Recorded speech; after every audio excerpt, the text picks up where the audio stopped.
Good morning, everybody. It is Sunday, the 20th of June, the 12th Sunday of Ordinary Time, the 4th Sunday after Pentecost, depending how you count your Sundays. In the readings of the Ordinary Form Mass this morning, we hear about our Lord calming the storm.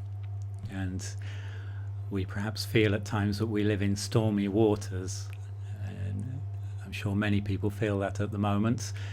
The coronavirus situation, or the political wrangling around it, or the economic opportunism that there is tied up with it, the ideological debates that surround it.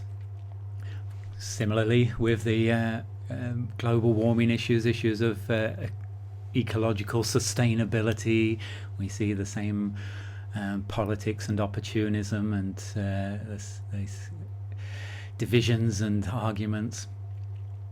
And on this Sunday, which our bishops designate as a Sunday for life, perhaps more importantly, we recognise also the great battle which is being waged for the soul of our civilization. What are the foundations, the moral foundations upon which our civilization rests? And human wisdom and reason, reflecting on human experience over centuries and millennia, the natural moral law that it's been able to discern is being, it seems, knocked down day by day in our modern world.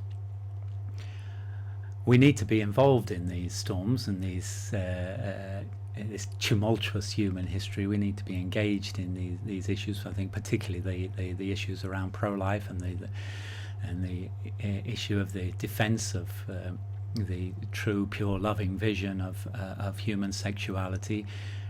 The Church needs to speak loud and clear on these issues, which we don't always seem to do.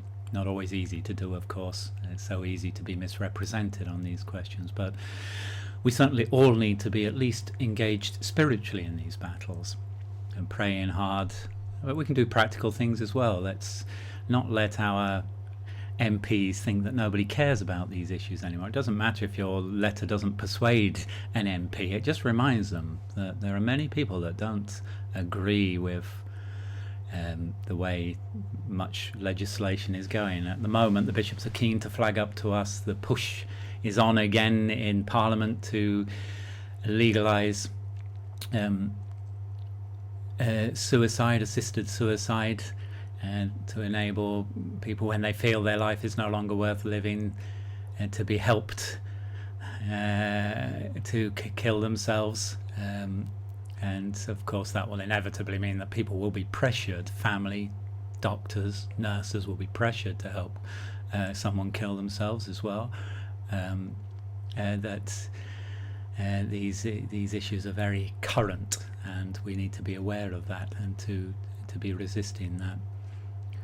The appropriate response to human suffering is always care and not killing, always compassion.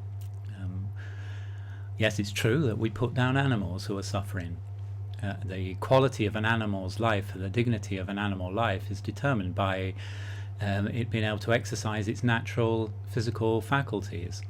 A rabbit, give it a bit of grass, a bit of sunshine and rain, a few other rabbits, the odd carrot thrown in for good measure, and the rabbit has no deeper longing for anything more than that.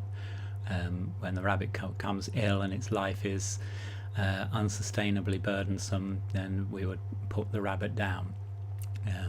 But human beings have deeper dimensions to them.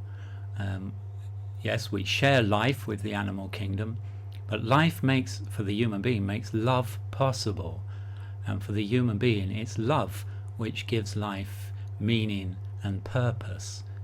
And love is always the response. Compassionate love and care is always the response that's appropriate to suffering. In fact, that which is most important about us, our capacity for love, our need to give and receive love, is demonstrated most powerfully in situations of human suffering. That compassion, to suffer with, to walk side by side with those who are suffering, to hold their hand, to accompany them. And this This cuts both ways for us as human beings. The ones suffering must recognize that the love and care that their loved ones want to show them, that they have a duty to receive that love. Our life, the quality of human life, isn't essentially determined by our capacity to use our physical faculties or our economic circumstances or any other of these things which come and go in life. Essentially, our dignity resides in that capacity for love. And so the suffering person does have a duty, and we need to remind ourselves when we're tempted, if our lives are diminished through suffering and illness, if we're tempted to say I'm a burden and my life isn't worth living, we have to recognize the lies of the devil there, lies which go against the natural law, because the natural law for a human being is to allow oneself to be loved and to love in return. And of course, for those who accompany the suffering person, that love is the right response. And so we need to be very clear in our minds about these things, and to try to be able to articulate the best defences that we can for the dignity of human life and love, and to resist all the moves in our society that threaten it.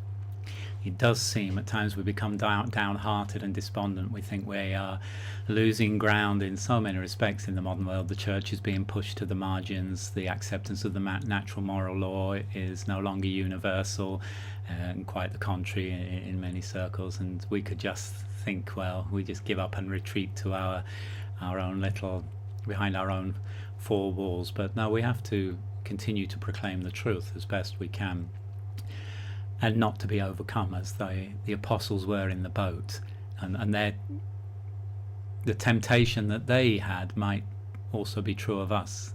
They expressed it when they woke up the Lord and said, "Look, we're going down. Can't you see the storm? Don't you care?" And of course our Lord cares. Be quiet, be calm. Why are you so afraid? And he says to them, why is it that you have so little faith? So we bring everything back to God in prayer. He is powerful over his creation and is bringing about his purposes all the time. God bless you. Speak to you again before too long.